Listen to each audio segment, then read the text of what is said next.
Ang susunod na programa ay rated PG. Ito ay nangangailangan ng patnubay at gabay ng magulang para sa mga batang manunood. Wala nang may makakapigil pa kay Madam Chantal na maghasik ng lagib sapagkat sisimulan na niya ang paggiganti sa mga tanyag kasama ang mga galamay niya.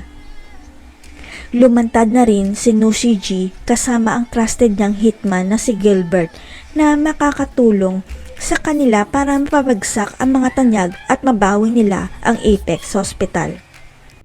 Habang si Morgana/Moira nagtatago pa rin sa kanyang maskara dahil kailangan niya maghanda na sa gagawin nilang pasabog ni Madam Chantal na ikakagulantang ng mga tanyag.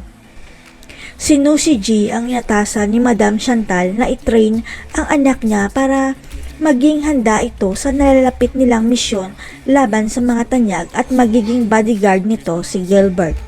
Ang hindi alam ni Madam Chantal, ang trusted hitman pala ni Nushi G na si Gilbert ay may tinatagong sekreto tungkol sa tunay niyang pagkatao na konektado sa mga tanyag.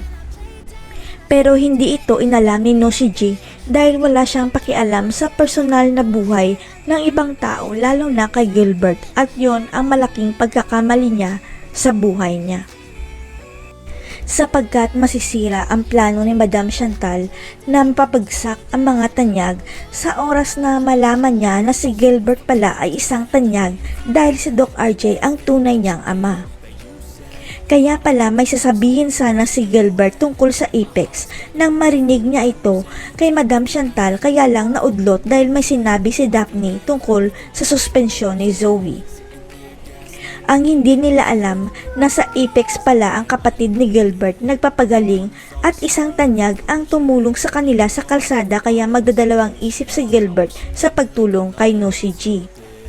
Sa oras na malaman ni Gilbert na ang pamilya tanyag ang ipapatumba sa kanya, aatras siya at ililigtas niya si Annalyn at sasabihin nitong magkapatid pala tayo dahil anak rin ako ni Doc RJ.